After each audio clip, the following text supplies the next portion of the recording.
11 नवंबर 2010 की सुबह the Indian express अखबार में कुछ ऐसा था जो इस देश की सत्ता को बदलने जा रहा था। फ्रंट पेज पर एक हेडलाइन छपती है। इस हेडलाइन में 176 के आगे इतने जीरो लगे थे कि गिनने में नहीं आ रहे थे। कुल 10 जीरो यानी 1,76,000 करोड़ रुपए। इस आंकड़े के ऊपर लिखा था लॉस टू द नेशन, यानी देश का 1,76,000 करोड़ रुपए का नुकसान। इस हेडलाइन के नीचे डॉक्टर मनमोहन सिंह की सरकार में टेलीकॉम मंत्री रहे ए राजा की तस्वीर छपी हुई थी। इस रिपोर्ट्स में सीएजी के हवाले से लिखा था कि 2G स्पेक्ट्रम के आवंटन में मनमोहन सरकार के मंत्री ए राजा ने देश को 1,76,000 करोड़ रुपए का नुकसान करा दिया है। यहां से देश को पता लगता है एक स्कैम का जिसका नाम था 2G स्पेक्ट्रम घोटाला। इस देश ने छोटे मोटे कई घोटाले सुने थे, लेकिन ये इतनी बड़ी रकम और ऐसे घोटाले का जिक्र देश पहली बार सुन रहा था। लेकिन इसके बाद तो सीएजी की रिपोर्ट्स में लाखों करोड़ रुपए के घोटाले पर घोटाले बाहर आने लगते हैं। सीएजी की रिपोर्ट्स के माहौल के बीच बाबा रामदेव भी काले धन के खिलाफ आंदोलन करने लगते हैं। दूसरी तरफ अन्ना हजारे भी लोकपाल बिल और भ्रष्टाचार के खिलाफ देशव्यापी आंदोलन छेड़ देते हैं। अचानक पूरा देश ही भ्रष्टाचार में लगने लगता है। लोगों को लगने लगा कि उनके निजी जीवन में हर दिक्कत इसलिए है क्योंकि सरकार भ्रष्टाचारी है। लेकिन पर्दे के पीछे एक कहानी रची जा रही थी। खेल कोई और खेल रहा था, लेकिन तब तक सीधे साधे मनमोहन सिंह पर भ्रष्टाचार के धब्बे लग चुके थे। इन फर्जी घोटालों और फर्जी आंदोलनों का देश को पता चलता तब तक देर हो चुकी थी। सीएजी रिपोर्ट की असली सच्चाई जब तक पता चलती तब तक भारत की जनता सरकार बदल चुकी थी। एक अर्थशास्त्री प्रधानमंत्री मनमोहन सिंह की जगह नरेंद्र मोदी देश के प्रधानमंत्री बन चुके थे। लेकिन सवाल यह है कि पर्दे के पीछे कौन खेल रहा था? क्या भ्रष्टाचार के खिलाफ चल रहे आंदोलनों और सीएजी की भ्रामक रिपोर्टों के माध्यम से मनमोहन सिंह को बदनाम किया गया? आखिर 2G स्पेक्ट्रम घोटाले की सच्चाई क्या थी? क्या सीएजी की रिपोर्ट्स झूठी थी? मनमोहन सिंह सरकार भ्रष्टाचारमयी दिखे, इसके लिए पर्दे के पीछे कौन कौन खेल रचे गए? किस किस खिलाड़ी ने नरेंद्र मोदी और भाजपा का रास्ता साफ करने के लिए मनमोहन सिंह के खिलाफ रची साजिश, जानेंगे आज के इस एपिसोड में। 2G scam report at 1.76 lakh crore rupees. Remember, that figure has become the bone of contention. The latest on the fallout of the 2G spectrum controversy and the probe around it. DMK continues to back A Raja. In fact, they passed a resolution saying so at a meeting today. नमस्कार, मैं Shyam Meera Singh. Indian express अखबार में जो आंकड़ा छपा, दरअसल वो UPA की मनमोहन सरकार के लिए भी चौंकाने वाला था। प्रधानमंत्री डॉक्टर मनमोहन सिंह पर सवाल उठने लगे। टीवी मीडिया सरकार के खिलाफ खुलकर सामने आ जाती है। सीएजी की रिपोर्ट्स में दिखाए भ्रष्टाचार को आधार बनाकर देश में आंदोलन शुरू हो गए। अन्ना हजारे, अरविंद केजरीवाल और बाबा रामदेव जैसे नाम अचानक देश की जनता के मसीहा बनकर सरकार को ललकारने लगते हैं। शायद अन्ना हजारे या बाबा रामदेव अपने फेस वैल्यू पर देश की जनता को आंदोलन करने को कहते तो इतना समर्थन शायद नहीं मिलता, लेकिन इन बड़े बड़े घोटालों के आंकड़े किसी और ने नहीं बल्कि खुद भारत सरकार में आने वाले सीएजी ने दिए थे। इसलिए इन आंकड़ों पर किसी को अविश्वास ना हुआ, बल्कि सबने आसानी से विश्वास कर लिया। सीएजी की पवित्रता किसी भी संदेह और सवाल से ऊपर थी। सीएजी का दफ्तर आलोचना से ऊपर था। वो रिपोर्ट आने तक देश के अधिकतर लोगों ने सीएजी का नाम तक नहीं सुना था। सीएजी के दफ्तर की इतनी अहमियत कभी नहीं रही थी। आखिर खुद सरकार का पार्ट सीएजी सरकार के खिलाफ झूठ या भ्रम कैसे फैला सकता था? लेकिन यही लोग चूक जाते हैं। लेकिन आगे की कहानी को समझने से पहले ये जानना जरूरी है कि सीएजी आखिर कौन होता है। सीएजी यानी the controller and auditor general of India, यानी भारत के नियंत्रक एवं महालेखा परीक्षक। हिंदी में शॉर्ट में समझे तो सीएजी एक तरह से भारत सरकार का अकाउंटेंट होता है, यानी सीए होता है, जो सरकार के खर्चे पानी बजट खर्चे पर नजर रखता है। और सिंपल शब्दों में समझें तो सरकार का मुनीम होता है, जिसका काम हिसाब किताब के साथ साथ ये ध्यान रखना भी होता है कि कहीं सरकारी पैसे का नुकसान तो नहीं हो रहा, पैसा उचित तरीके से ही खर्च हो रहा है ना। और इसकी नियुक्ति भी प्रधानमंत्री की सलाह पर राष्ट्रपति के द्वारा की जाती है। वैसे में स्वाभाविक है कि जिस आदमी को खुद प्रधानमंत्री के द्वारा सेलेक्ट करके चुना जा रहा है, आखिर वो ही खुद सरकार के खिलाफ कैसे लिख सकता है, खासकर इतने संवेदनशील आंकड़े। साल 2010 के वक्त जब 2G स्पेक्ट्रम का कथित घोटाला सामने आया, उस वक्त सीएजी थे विनोद राय। मीडिया ने सीएजी रिपोर्ट्स वाले विनोद राय की निष्पक्षता और ईमानदारी के ढोल बजाना शुरू कर दिया। अचानक ही विनोद राय पढ़े लिखे वर्ग में एक हीरो की तरह उभरते हैं। लेकिन सवाल यह है कि क्या वाकई विनोद राय ने सीएजी की पवित्रता को बरकरार रखा था? अपनी पद की ताकत से एक सरकार और एक पार्टी को निपटाया? ये सवाल बनता है। अगर वे निष्पक्ष थे तो कितने थे, और अगर उन्होंने भ्रामक रिपोर्ट लिखी तो किसके कहने पर लिखी और उसका मकसद क्या था। आगे की कहानी को समझने से पहले मैं आपसे रिक्वेस्ट करना चाहता हूं कि अगर आपने अभी तक हमारा चैनल सब्सक्राइब नहीं किया है तो कृपया हमारे चैनल को सपोर्ट करें और सब्सक्राइब करें और वीडियो को शेयर जरूर करें। आपका एक शेयर इस चैनल को मजबूती से खड़ा करने में हमारी मदद करता है। अब आगे की कहानी। विनोद राय साल 2008 से साल 2013 तक देश के सीएजी यानी नियंत्रक और महालेखा परीक्षक रहे। मूल रूप से यूपी के गाजीपुर के रहने वाले विनोद राय 1972 बैच के आईएएस अधिकारी थे। पहले नागालैंड में पोस्टिंग हुई, लेकिन फिर केरल कैडर में भेज दिए जाते हैं। कुछ मीडिया रिपोर्ट्स तो ये भी कहती हैं कि विनोद राय केरल में हमेशा से सत्ता के करीबी रहे। कांग्रेस के सीएम रहे के करुणाकरण के करीबी माने जाते थे, लेकिन जब लेफ्ट की सरकार आई तो उनके चश्मे चिराग हो लिए। मतलब सत्ता को रिझाने का गुण विनोद राय में हमेशा से था। केरल कैडर से डेपुटेशन पर विनोद राय केंद्र सरकार में भेज दिए जाते हैं। जब यूपीए की पहली सरकार थी यानी साल 2004 वाली सरकार थी, तब पी चिदम्बरम पावरफुल वित्त मंत्री थे। तब विनोद राय चिदम्बरम के मंत्रालय में सचिव थे। इस बारे में अरुण भटनागर ने अपनी किताब India shedding the past embracing the future में कुछ दिलचस्प किस्से बताए हैं। अरुण भटनागर सोनिया गांधी की अध्यक्षता वाली राष्ट्रीय सलाहकार परिषद के सचिव थे, यानी सत्ता के बेहद करीब थे। उन्होंने किताब में लिखा है कि बैंकों का कर्जा लेकर भागे कारोबारी विजय माल्या को लोन्स का पहला इंस्टॉलमेंट तब मिला था जब विनोद राय वित्त मंत्रालय में सचिव थे और पी चिदम्बरम वित्त मंत्री यानी विजय माल्या को हजारों करोड़ के लोन देने का अप्रूवल विनोद राय के टाइम से ही मिलना शुरू हुआ था। साल 2008 में विनोद राय सिविल सर्विस से रिटायर होने वाले थे, इसलिए अब उनको जरूरत थी एक बेहतर रिटायरमेंट प्लान की। इस बारे में द संडे गार्जियन में पंकज बोरा की एक रिपोर्ट मिलती है। रिपोर्ट में सूत्रों के हवाले से लिखा गया है कि सीएजी बनाने के लिए डॉक्टर मनमोहन सिंह विनोद राय के नाम पर विचार नहीं कर रहे थे।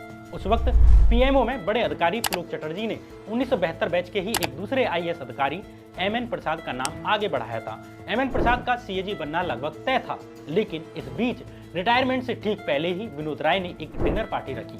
इसमें प्रधानमंत्री के प्रिंसिपल सेक्रेटरी टीके नायर और पुलोक चटर्जी और कैबिनेट सेक्रेटरी केएम चंद्रशेखर जैसे बड़े ब्यूरोक्रेट शामिल हुए।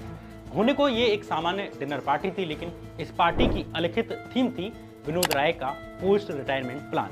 ये डिनर पार्टी विनोद राय के काम आती है। आगे मनमोहन सिंह के प्रिंसिपल सेक्रेटरी टीके नायर ने विनोद राय का नाम आगे बढ़ाया, लेकिन ये इकलौती वजह नहीं थी विनोद राय के सीएजी बनने की। वित्त मंत्रालय में विनोद राय के बॉस रहे पी चिदम्बरम की भी पहली पसंद वही थे और इस तरह से साल 2008 में विनोद राय सीएजी बन जाते हैं। सीएजी विनोद राय के 2 साल बिना किसी अखबारी सुर्खी के गुजरते हैं, लेकिन साल 2010 में विनोद राय ने देश में हंगामा बरपाना शुरू कर दिया। विनोद राय ने ही कथित स्पेक्ट्रम घोटाले के रूप में देश को 1,76,000 करोड़ रुपए के घोटाले का आंकड़ा दिया। आगे की कहानी को समझने से पहले यह जानना जरूरी है कि ये कथित 2G स्पेक्ट्रम घोटाला क्या था। 2G स्पेक्ट्रम दरअसल मोबाइल नेटवर्क के होने वाली वेव्स के आवंटन से जुड़ा हुआ है। 2006 और 2007 तक भारत में मोबाइल का इस्तेमाल ठीक ठाक शुरू हो चुका था। नोकिया और मोटोरोला के हैंडसेट हर दूसरे तीसरे आदमी के हाथ में दिख रहे थे, लेकिन ये फोन सिर्फ बात करने और गेमिंग खेलने के काम में ही आते थे। मोबाइल में इंटरनेट काम नहीं करता था। भारत में इंटरनेट सुलभ करने के लिए मोबाइल नेटवर्क कंपनियों को 2G स्पेक्ट्रम की नीलामी की जानी थी। ये आवंटन हुआ साल 2008 में। उस वक्त केंद्र सरकार में टेलीकॉम मंत्री थे ए राजा। दरअसल उस वक्त लोकसभा में किसी भी पार्टी के पास बहुमत नहीं था, इसलिए कांग्रेस ने कई पार्टियों के समर्थन से गठबंधन की सरकार बना ली। कांग्रेस के नेतृत्व वाले इस गठबंधन को यूपीए कहा जाता था। इस यूपीए गठबंधन में दक्षिण भारत की सहयोगी पार्टी डीएमके भी थी। डीएमके के समर्थन के बदले साल 2007 में डीएमके नेता ए राजा को टेलीकॉम मंत्री बनाया गया। मीडिया रिपोर्ट्स के अनुसार नवंबर 2007 में प्रधानमंत्री मनमोहन सिंह ने ए राजा को निर्देश दिए कि 2G स्पेक्ट्रम का अलॉटमेंट उचित और पारदर्शी तरीके से करना है। जनवरी 2008 में टेलीकॉम मंत्रालय ने फर्स्ट कम फर्स्ट सर्व आधार पर 2G स्पेक्ट्रम लाइसेंस देने का नोटिस निकाला। साल 2008 में जब 2G स्पेक्ट्रम का आवंटन हुआ तो आम जनता को इसकी कोई ज्यादा खबर नहीं थी, ना ही मीडिया में इस आवंटन की ज्यादा चर्चा हुई, लेकिन इंटरनली इस आवंटन पर कई सवाल उठते हैं। मई 2009 में एक टेलीकॉम वॉचडॉग एनजीओ ने 2G स्पेक्ट्रम के आवंटन में कुछ इलीगल चीजों को लेकर सीबीसी यानी सेंट्रल विजिलेंस कमीशन में शिकायत दर्ज करवाई। टेलीकॉम वॉचडॉग एनजीओ की शिकायत पर सीबीसी ने सीबीआई से जांच करने के लिए कहा। अक्टूबर 2009 में सीबीआई ने टेलीकॉम मंत्रालय के अज्ञात अफसरों और अज्ञात कंपनियों और व्यक्तियों के खिलाफ शिकायत दर्ज कर ली। 22 अक्टूबर के दिन सीबीआई ने टेलीकॉम डिपार्टमेंट के दफ्तरों पर छापे मारे। ये भी क्या कमाल की बात थी कि मनमोहन सरकार में कि अगर किसी नागरिक या एनजीओ को लगता है कि किसी सरकारी आवंटन में गड़बड़ हुई है तो वो शिकायत कर सकता था, और उनकी शिकायत पर सीबीआई न केवल शिकायत दर्ज कर रही थी बल्कि छापे भी मारती है। मार्च 2010 में सीएजी की तरफ से कहा जाता है कि 2G स्पेक्ट्रम के आवंटन में बड़े स्तर पर गड़बड़ी हुई है। मामला सुप्रीम कोर्ट में पहुंचता है और अक्टूबर 2010 में सुप्रीम कोर्ट मनमोहन सरकार को निर्देश देती है कि वो 2G स्पेक्ट्रम पर आई कैग की रिपोर्ट पर जवाब दे। 10 नवंबर 2010 के दिन कैग सरकार को रिपोर्ट सौंप देती है और दावा करती है कि 2G स्पेक्ट्रम के आवंटन में भारत सरकार को 1.76 लाख करोड़ रुपए का नुकसान हुआ है। इस आंकड़े को मीडिया ने पकड़ लिया। अखबारों की हेडलाइनों में इस आंकड़े को जीरो के पीछे इतनी जीरो लगाकर पेश किया गया कि आम जनता में मनमोहन सरकार के प्रति गुस्सा भर गया। ये आंकड़े भले ही चौंकाने वाले थे, लेकिन इसके बावजूद विश्वसनीय थे, क्योंकि इन आंकड़ों को देने वाला कोई और नहीं बल्कि खुद प्रधानमंत्री के द्वारा चूज किए जाने वाला कैग था, यानी खुद भारत के नियंत्रक और महालेखा परीक्षक। कैग की इस रिपोर्ट में सवाल उठाया गया कि 2G स्पेक्ट्रम के लाइसेंस नीलामी करने के बजाय पहले आओ पहले पाओ की नीति पर दिए गए। कैग ने रिपोर्ट में कहा कि अगर नीलामी से स्पेक्ट्रम के लाइसेंस दिए जाते तो सरकार को 1,76,000 करोड़ रुपए का फायदा होता। यानी जिस नीति और जिस भाव से यूपीए सरकार ने स्पेक्ट्रम बांटे हैं उससे सरकार को 1,76,000 करोड़ रुपए का प्रीजम्प्टिव लॉस यानी नेशनल लॉस हुआ है। ये एक अनुमानित नुकसान हुआ है, क्योंकि नुकसान के सही आंकड़ों की गणना करना संभव नहीं था। लेकिन सवाल यह है कि कैग ने ये लॉस कैसे गिना था और क्या ये आंकड़े सही थे? क्या वाकई देश को 1,76,000 करोड़ रुपए का नुकसान हुआ, या कुछ कम हजार करोड़ रुपए का नुकसान हुआ, या कुछ हुआ भी नहीं? एक साजिश के तहत ये भ्रामक आंकड़े बताए गए। क्या ये सवाल उठना वाजिब नहीं था? इसका पूरा जवाब आपको वीडियो के अंत तक पता चल जाएगा। तत्कालीन तौर पर सीएजी ने 2G स्पेक्ट्रम की नीलामी से हुए कथित नुकसान का आंकड़ा 3G स्पेक्ट्रम के आवंटन से कंपेयर करके निकाला था। दरअसल साल 2010 में सरकार ने 3G स्पेक्ट्रम का आवंटन किया था। 3G से हुई कमाई के अनुपात में सीएजी ने 2G स्पेक्ट्रम का घाटा निकाला। घाटा निकालने के इस गणित पर सिर्फ कांग्रेस सरकार ने ही सवाल नहीं उठाए, बल्कि सीएजी दफ्तर के अंदर से भी सवाल उठे। दरअसल सीएजी खुद खातों और फाइलों का ऑडिट नहीं करते, बल्कि उनके नीचे के अधिकारियों का ये जिम्मा होता है। 2G मामले में सीएजी के जो प्रमुख ऑडिटर थे उनका नाम था आरपी सिंह।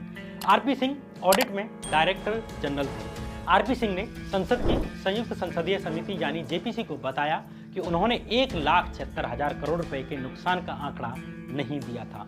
आरपी सिंह ने कहा कि उनकी तैयारी की रिपोर्ट को ही बदल दिया गया और उनसे रिपोर्ट पर साइन करवा लिया गया। और आरपी सिंह ने एक बात और कही थी कि उन्होंने नवंबर 2009 में 2G मामले की परफॉर्मेंस ऑडिट शुरू की थी, लेकिन मार्च 2010 में उनसे कहा गया कि ट्रांजैक्शन ऑडिट किया जाए। बकौल आरपी सिंह ऐसा किया जाना असामान्य था। एक ऑडिट को बीच में ही चेंज नहीं किया जाता है। ये बहुत गंभीर बातें थीं जो सीएजी दफ्तर के अंदर चल रही इन असहज चीज़ों पर कई सवाल उठा रही थी, पर उस वक्त कोई भी ऐसी बातों को समझने के लिए तैयार नहीं था। इधर देश 2G स्पेक्ट्रम घोटाले को समझने की कोशिश कर ही रहा था कि नवंबर महीने के आखिरी हफ्ते में आउटलुक मैगजीन ने एक और बड़ा धमाका कर दिया। आउटलुक मैगजीन में पॉलिटिकल लॉबिस्ट मीरा राडिया की फोन रिकॉर्डिंग छपती है। इनकम टैक्स डिपार्टमेंट ने मीरा राडिया का लगभग 1 साल फोन टेप किया था और फिर ये टेप्स मीडिया को लीक करवा दिए गए। इन टेप्स में बरखा दत्त जैसे बड़े पत्रकारों और रतन टाटा जैसे उद्योगपतियों और कुछ राजनेताओं से बातचीत थी। राडिया टेप से ही ये बात पता चलती है कि एक खास कॉरपोरेट ग्रुप के लोग ए राजा को टेलीकॉम मंत्री बनाने के लिए लॉबिंग कर रहे थे। इसके बाद तो मनमोहन सिंह सरकार भ्रष्टाचार के आरोपों में घिरती चली गई। कैग रिपोर्ट के आंकड़े बाहर आने के बाद हुई फजीयत के बीच ही 14 नवंबर 2010 के दिन ए राजा को मंत्री पद से इस्तीफा देना पड़ता है। 6 दिन के बाद 20 नवंबर 2010 के दिन प्रधानमंत्री मनमोहन सिंह की तरफ से सुप्रीम कोर्ट में एक एफिडेविट जमा करके सभी आरोपों को खारिज किया जाता है, लेकिन उस वक्त मनमोहन सिंह की सुनने वाला कोई नहीं था। इस मामले की जांच जल्द ही सीबीआई को सौंप दी जाती है और 2 फरवरी 2010 के दिन मनमोहन सरकार में केंद्रीय मंत्री रहे ए राजा को गिरफ्तार कर लिया जाता है। साथ ही पूर्व टेलीकॉम सेक्रेटरी सिद्धार्थ बेहुरा और ए राजा के पर्सनल सेक्रेटरी आर.के. चंदोलिया को भी अरेस्ट कर लिया जाता है। दूरसंचार मंत्री ए राजा पर आरोप था कि उन्होंने साल 2008 में साल 2001 में तय की गई दरों पर ही स्पेक्ट्रम बेच दिया, जिसमें उनकी पसंदीदा कंपनियों को तरजीह दी गई। 17 फरवरी 2010 के दिन मंत्री ए राजा को तिहाड़ जेल में भेज दिया जाता है। करीब 15 महीने ए राजा जेल में रहते हैं। इसके बाद ए राजा को जमानत मिल जाती है। 2G स्पेक्ट्रम मामले में गिरफ्तार होने वालों में एक और बड़ा नाम था डीएमके की राज्यसभा सांसद और एम करुणानिधि की बेटी कनमोड़ी का। डीएमके पार्टी के सुप्रीमो एम करुणानिधि की बेटी कनमोड़ी राज्यसभा सदस्य थी। कनमोड़ी पर डीएमके नेता ए राजा के साथ मिलकर काम करने का आरोप लगा। कनमोड़ी पर आरोप लगा कि उन्होंने डीबी रियलिटी के मालिक शाहिद बलवा से अपने टीवी चैनल के लिए 200 करोड़ रुपए की रिश्वत ली है। इसके बदले में शाहिद बलवा की कंपनियों को ए राजा ने गलत ढंग से स्पेक्ट्रम आवंटन करवाया। यही कारण है कि 2G स्पेक्ट्रम घोटाले के आरोप में शाहिद बलवा को भी गिरफ्तार कर लिया जाता है। सीएजी की रिपोर्ट के बाद सुप्रीम कोर्ट ने भी फरवरी 2012 में ए राजा के वक्त दिए गए 2G स्पेक्ट्रम के सभी लाइसेंस रद्द कर दिए। सुप्रीम कोर्ट ने 2G स्पेक्ट्रम को नीलामी के जरिए दोबारा आवंटित करने का आदेश दे दिया, लेकिन जब नवंबर 2012 में सरकार ने 2G स्पेक्ट्रम की नीलामी की तो वो बुरी तरह से फ्लॉप हुई। दोबारा हुई नीलामी में महज 9,500 करोड़ रुपए में 2G स्पेक्ट्रम की नीलामी हुई। कहां सीएजी की तरफ से कहा जा रहा था कि नीलामी न होने के चलते भारत सरकार को 1,76,000 करोड़ रुपए का नुकसान हुआ है, और कहां अब असल में नीलामी हुई तो मात्र 9.5 हजार करोड़ रुपए तक ही पहुंच सकी। ये पहली आहट थी कि सीएजी ने 2G स्पेक्ट्रम के आंकड़े कुछ ज्यादा ही बता दिए हैं, कुछ ज्यादा ही अनुमान निकालकर आंकड़े बाहर किए गए हैं। आगे चलकर 2G स्पेक्ट्रम के इस कथित घोटाले की एक एक परत खुल जाती है, लेकिन इन खबरों को अब उतनी जगह नहीं मिली जितनी जगह कैग के आंकड़ों को मिली थी। अब तक मनमोहन सरकार पूर्ण रूप से बदनाम हो चुकी थी। अब तक गंगा में बहुत अधिक पानी बह चुका था। राष्ट्रीय राजनीतिक मंच पर नरेंद्र मोदी जन्म ले चुके थे। कैग की रिपोर्ट्स, अन्ना हजारे के आंदोलन और बाबा रामदेव के हर दिन चौंकाने वाले दावों ने नरेंद्र मोदी को हीरो की तरह एंट्री करने के लिए रास्ता साफ कर दिया था। कैग की इन रिपोर्ट्स के बाद बने माहौल ने नरेंद्र मोदी और भाजपा के लिए एक उर्वरक राजनीतिक जमीन तैयार कर दी थी, जिस पर साल 2014 के चुनावों की फसल काटी गई। कथित 2G स्कैम पर सीएजी की रिपोर्ट बीजेपी के लिए एक वरदान की तरह साबित हुई। जनता और मीडिया का बीजेपी को खूब साथ मिला। टीवी मीडिया के हाथ तो एक ऐसी जड़ी बूटी लग गई जो खूब टीआरपी वर्धक थी। अब बीजेपी को जरूरत थी इस कार्यक्रम को अगले चरण में ले जाने की। ऐसा कहा जाता है कि घोटालों पर कांग्रेस सरकार के खिलाफ आंदोलनों की पटकथा आरएसएस और उसके सहयोगियों ने रची। दरअसल साल 2008 के मालेगांव बम धमाके के बाद से ही हिंदूवादी संगठनों के हाथ सामने आने लगे थे। इन बम धमाकों में आरएसएस, विश्व हिंदू परिषद के पूर्व कार्यकर्ता पकड़े जा रहे थे। अपना भारत के साध्वी प्रज्ञा और कर्नल पुरोहित जैसे लोग अरेस्ट किए जा चुके थे। इसलिए आरएसएस भी सत्ता में आने के लिए छटपटा रही थी। वे लोग जो साल 2010 से लेकर साल 2014 तक भ्रष्टाचार और अन्य आंदोलनों के माध्यम से फ्रंट पर खिल रहे थे, असल में उन्हें पर्दे के पीछे एक कड़ी से जोड़ने वाले संगठन का नाम था आरएसएस, यानी राष्ट्रीय स्वयंसेवक संघ। भाजपा आरएसएस की ही एक राजनीतिक यूनिट है। 2G घोटाले पर रिपोर्ट आने के कुछ महीने के बाद साल 2011 के फरवरी महीने में एक और बड़ी घटना होती है। 2007 के अजमेर ब्लास्ट का एक आरोपी भरत भाई गुजरात से गिरफ्तार कर लिया जाता है। अजमेर ब्लास्ट मामले में राजस्थान एटीएस उससे सवाल जवाब करती है और अजमेर कोर्ट में पेश करती है। आरोपी भरत भाई धमाकों में संलिप्त होने का जुर्म कबूलता है और साथ ही ये गवाही भी देता है कि धमाकों से जुड़े एक और आरोपी सुनील जोशी की हत्या के मामले में आरएसएस के बड़े प्रचारकों का हाथ था। सुनील जोशी खुद आरएसएस के प्रचारक थे। 29 दिसंबर 2007 को मध्य प्रदेश के देवास में सुनील जोशी की 2 बाइक सवार लोगों ने गोली मारकर हत्या कर दी थी। जब जांच एजेंसी एनआईए साल 2010 और 11 में समझौता एक्सप्रेस ब्लास्ट, मालेगांव ब्लास्ट जैसे बम धमाकों की जांच कर रही थी तो उसमें सुनील जोशी की हत्या का भी लिंक सामने आया। सुनील जोशी पर एक कांग्रेस नेता की हत्या के भी आरोप थे, इसलिए गिरफ्तारी से बचने के लिए वो देवास में जाकर छिपे हुए थे। लेकिन देवास में सुनील जोशी की ही हत्या कर दी जाती है।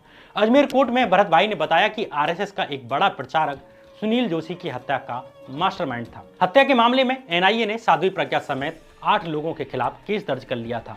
हालांकि 2017 में देवास की अदालत ने साध्वी प्रज्ञा सहित सभी आरोपियों को बरी कर दिया, लेकिन आज तक ये नहीं पता चलता है कि सुनील जोशी की हत्या किसने की थी और क्यों की थी। खैर, मुद्दे पर लौटते हैं। धमाकों और हत्या में आरएसएस के पूर्व कार्यकर्ताओं और बड़े प्रचारकों का नाम आने की वजह से आरएसएस में हलचल मच जाती है। क्योंकि आरएसएस पहले से ही बैन झेल चुकी थी, इसलिए कहा जाता है कि कांग्रेस के खिलाफ बड़े स्तर पर आंदोलनों की जमीनी मेहनत आरएसएस की तरफ से ही हुई। और आरएसएस की प्लानिंग में साथ देने वालों में एक और चौंकाने वाला नाम सामने आता है। ये नाम था अजीत डोभाल का। अजीत डोभाल पीएम मोदी के मौजूदा राष्ट्रीय सुरक्षा सलाहकार हैं और जांच एजेंसी आईबी के पूर्व चीफ। लेकिन उस वक्त डोभाल विवेकानंद इंटरनेशनल फाउंडेशन के निदेशक थे। विवेकानंद फाउंडेशन थिंक टैंक का दफ्तर दिल्ली के चाणक्यपुरी में था। अजीत डोभाल इसके निदेशक थे और कई रिटायर्ड ब्यूरोक्रेट और आरएसएस के लोग इससे जुड़े हुए थे। वैसे तो इस थिंक टैंक की ज्यादा चर्चा नहीं थी, लेकिन पर्दे के पीछे बहुत कुछ यहाँ हो रहा था। कैरवन मैगजीन की एक रिपोर्ट के मुताबिक विवेकानंद इंटरनेशनल फाउंडेशन ने अप्रैल 2011 में काले धन पर 2 दिन का एक सेमिनार किया था, जिसमें शामिल होने वाले लोग थे अजीत डोभाल, बाबा रामदेव, अन्ना हजारे, स्वदेशी जागरण मंच और आरएसएस से जुड़े नेता एस गुरुमूर्ति, अरविंद केजरीवाल और राजनेता सुब्रमण्यम स्वामी और रिटायर्ड आईपीएस किरण बेदी और आरएसएस के प्रचारक गोविंदाचार्य। ये सेमिनार 2011 के अप्रैल महीने में होता है और उसके कुछ दिनों के बाद ही देश में काले धन के खिलाफ बाबा रामदेव और अन्ना हजारे के अनशन शुरू हो जाते हैं। कारवा मैगजीन की रिपोर्ट के मुताबिक विवेकानंद फाउंडेशन ने बाबा रामदेव और अन्ना हजारे को आंदोलन के लिए एक ही मंच पर लाने की कोशिश भी की। हालांकि आंदोलनों के दौरान अजीत डोभाल से इंडियन एक्सप्रेस ने जब अन्ना हजारे के बारे में पूछा तो उन्होंने किसी भी तरह का कोई लिंक होने से इनकार कर दिया। डोभाल ने आरएसएस से भी कोई जुड़ाव होने से इनकार किया, लेकिन कारवा मैगजीन में छपी रिपोर्ट में उनके सूत्रों के दावों के मुताबिक भ्रष्टाचार विरोधी पूरा आंदोलन विवेकानंद फाउंडेशन का पूरा ऑपरेशन था। ये अजीत डोभाल चला रहे थे और इसमें अजीत डोभाल को गृह मंत्रालय के ही कुछ अधिकारियों और आईबी के अधिकारियों से भी मदद मिल रही थी। हालांकि अजीत डोभाल बार बार ये कहते रहे कि उनका बीजेपी से कोई लेना देना नहीं है। हालांकि आज अजीत डोभाल प्रधानमंत्री मोदी की सरकार में राष्ट्रीय सुरक्षा सलाहकार हैं। वहीं विवेकानंद फाउंडेशन के ही 2 और लोगों को पीएमओ में टॉप पोजीशन मिली हुई है। रिटायर्ड सिविल सेवक नृपेंद्र मिश्रा प्रिंसिपल सेक्रेटरी बने और पीके मिश्रा एडिशनल प्रिंसिपल सेक्रेटरी बने। मतलब पीएमओ में टॉप की 3 पोजीशन विवेकानंद इंटरनेशनल फाउंडेशन के लोगों को मिली, जिन्हें अजीत डोभाल चला रहे थे और जिन्होंने आंदोलनों की पृष्ठभूमि रखी, जैसा कि कैरवा मैगजीन का दावा है। अजीत डोभाल और अन्ना हजारे के आंदोलनों पर अगले किसी एपिसोड में चर्चा करेंगे। एक बार फिर कैग विनोद राय पर लौटते हैं। 2G स्पेक्ट्रम के बाद दिल्ली में अन्ना हजारे और रामदेव का आंदोलन शुरू हो जाता है और उसी दौरान सीएजी विनोद राय ने फिर से एक रिपोर्ट पेश कर दी और इस बार देश का 2G स्पेक्ट्रम से भी ज्यादा बड़ा नुकसान बताया गया। कोयला घोटाला, इसे अंग्रेजी में कोल स्कैम और कोलगेट के नाम से भी जाना गया। ये मामला भी कैग रिपोर्ट के बाद देश के सामने आया। साल 2004 से साल 2009 के बीच आवंटित किए गए कोयला ब्लॉक्स या कोयला की खदानों पर 2012 में कैग की रिपोर्ट आई। इस गड़बड़ी को लेकर भी सीएजी इतने उत्साहित थे कि अपनी ड्राफ्ट रिपोर्ट में कुल 10,70,000 करोड़ रुपए का नुकसान बताया। हालांकि बाद में फाइनल रिपोर्ट में कैग ने घोटाले का अनुमान 10,70,000 करोड़ रुपए से घटाकर 1,86,000 करोड़ रुपए बता दिया। करीब 90% घटाने के बाद भी 2G से 10,000 करोड़ रुपए ज्यादा। इसमें भी कैग ने माना कि कोयला ब्लॉकों का आवंटन कम्पिटिटिव बिडिंग यानी प्रतिस्पर्धी बोलियों से होना चाहिए था, लेकिन यानी नीलामी से होना चाहिए था, लेकिन सरकार ने इस तरीके से आवंटन नहीं किया जिससे राजस्व का नुकसान हुआ। जबकि कोल खदानों को आवंटन के माध्यम से दिए जाने का यह तरीका वाजपेयी सरकार में भी सेम था और उससे पहले की भी सरकारों में था। मनमोहन सरकार में भी सेम था, लेकिन कैग ने कहा कि अगर सरकार इन कोल खदानों का आवंटन नीलामी के माध्यम से करती तो 1,86,000 करोड़ रुपए का फायदा हो सकता था। इस तरह कोल खदानों पर आई कैग की रिपोर्ट को भी 1,86,000 करोड़ रुपए का घोटाला बताकर प्रचारित किया जाने लगा। क्योंकि साल 2004 से साल 2009 के बीच कोयला मंत्रालय खुद प्रधानमंत्री के पास ही था, इसलिए इस घोटाले के दाग प्रधानमंत्री मनमोहन सिंह के सफेद कुर्ते पर भी लगे। कोल मामले पर जब कैग की फाइनल रिपोर्ट संसद में रखी गई तो प्रधानमंत्री मनमोहन सिंह ने इस पर बयान दिया। डॉक्टर मनमोहन सिंह ने कहा कि कैग के निष्कर्ष विवादास्पद हैं और ये अनुमानित नुकसान वाली बात सही नहीं है। सीएजी की रिपोर्ट में तथ्य सही नहीं है। मनमोहन सिंह ने कहा कि हम तो प्रतिस्पर्धी बोली से ही यानी नीलामी से ही कोयला ब्लॉक का आवंटन करना चाहते थे, लेकिन जिन राज्यों में कोयला खदानें थीं वे ही इसके खिलाफ थे। मनमोहन सिंह ने बाकायदा राजस्थान की सीएम वसुंधरा राजे के पत्र का भी जिक्र किया। वसुंधरा राजे ने साल 2005 में पत्र लिखकर कहा था कि वो प्रतिस्पर्धी बोली से यानी नीलामी से आवंटन नहीं करना चाहती हैं, लेकिन भाजपा और मीडिया के घोटाले वाले शोर में प्रधानमंत्री की बातें दबकर रह जाती हैं। इसमें कैग ने भ्रष्टाचार की बात नहीं कही थी, लेकिन बीजेपी ने सेंट्रल विजिलेंस कमीशन यानी सीवीसी में शिकायत दर्ज कराई और सीवीसी ने सीबीआई को जांच के आदेश दे दिए। सीबीआई की एफआईआर में दर्जन भर कंपनियों के नाम आए। बाद में इस मामले में भी सभी कोयला खदानों का आवंटन रद्द कर दिया जाता है। कोयला मंत्रालय के कुछ अधिकारी जेल भी गए। मैं ये नहीं कहता कि इसमें अधिकारियों ने किसी भी लेवल पर लापरवाही नहीं की होगी, जरूर कुछ गड़बड़ी रही होगी, ऐसा होगी या नहीं होगी इसमें से किसी का भी दावा मैं नहीं करता। लेकिन सवाल ये था कि क्या कैग की बातें पूरी तरह सच थी या ये भी हवाई आंकड़ा था। डॉक्टर मनमोहन सिंह कहते रहे कि सीएजी की रिपोर्ट विवादास्पद है और आंकड़ा सही नहीं है, लेकिन तब मनमोहन सिंह की कौन सुनने वाला था। मीडिया ने इस आंकड़े को भी लपक लिया और फिर अपनी हर चुनावी रैली में मोदी ने भी इन आंकड़ों को घोटाला बताकर प्रचारित किया।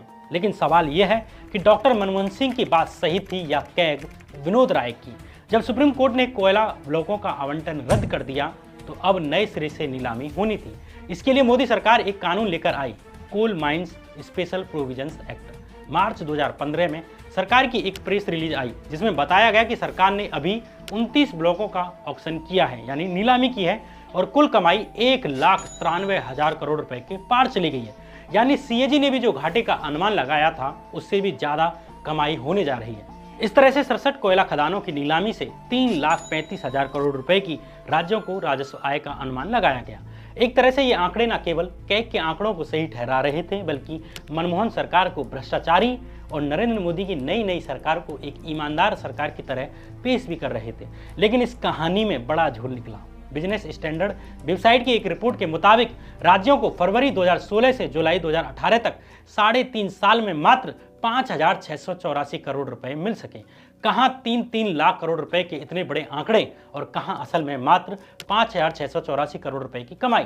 जाहिर है कि नरेंद्र मोदी सरकार ने कैग विनोद राय की रिपोर्ट में दिए आंकड़ों को सही ठहराने के लिए राजस्व के ऊंचे और भ्रामक आंकड़े और अनुमान बताए। मतलब 2G वाली रिपोर्ट की तरह ही कोयला वाला मामला भी अतिरंजित करके परोसा गया। यह भी माना जा सकता है कि कैग विनोद राय ने घाटे घोटाले के जो बड़े बड़े आंकड़े दिए उनमें उनकी कोई गलत मंशा नहीं रही होगी, या उन्होंने बड़ा चढ़ाकर बड़े आंकड़े देने की कोशिश नहीं की होगी। लेकिन विनोद राय अपने दफ्तर के बाहर जो कर रहे थे वो ज्यादा चौंकाने वाला था। जिस तरह से अन्ना हजारे और अरविंद केजरीवाल और बाबा रामदेव ने यूपीए सरकार के खिलाफ मोर्चा खोल रखा था, वैसे ही विनोद राय अप्रत्यक्ष रूप से सरकार के खिलाफ अभियान चला रहे थे। अलग अलग कार्यक्रमों में वो ऐसी बातें कर रहे थे जो विशुद्ध रूप से सरकार के खिलाफ राजनीतिक बातें थी। जिस तरह से आंदोलनकारी देश की जनता को लड़ने के लिए आह्वान कर रहे थे, विनोद राय भी दूसरे शब्दों में वही कर रहे थे।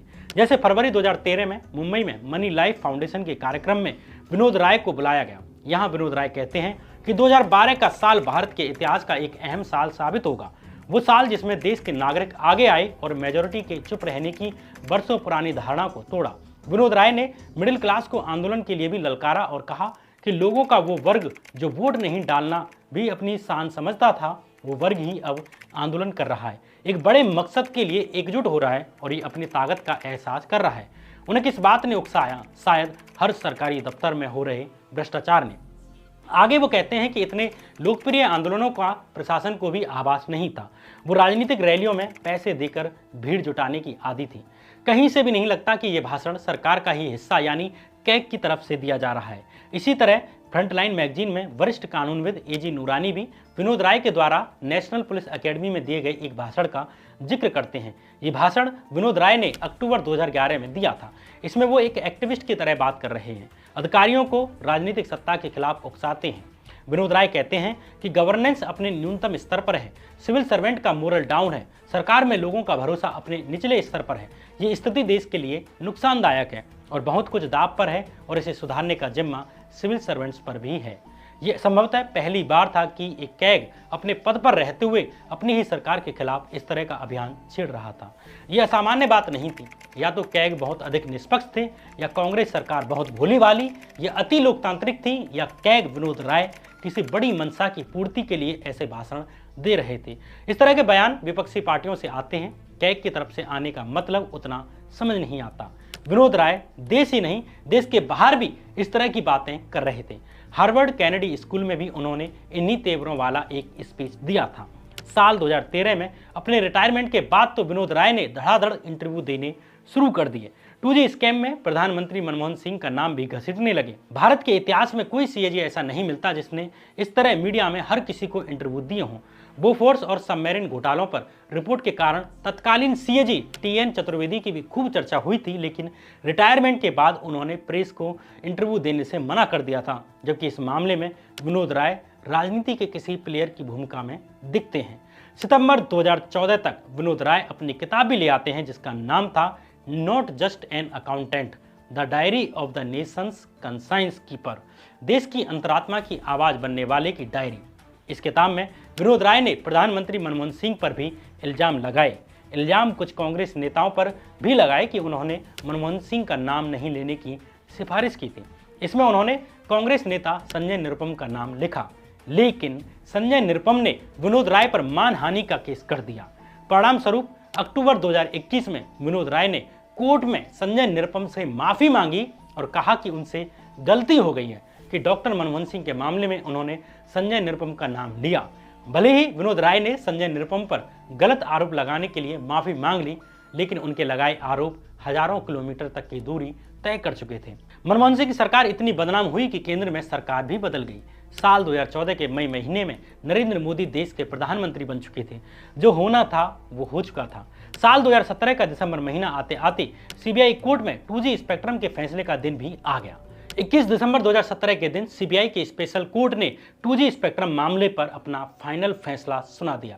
सभी आरोपी बरी कर दिए जाते हैं।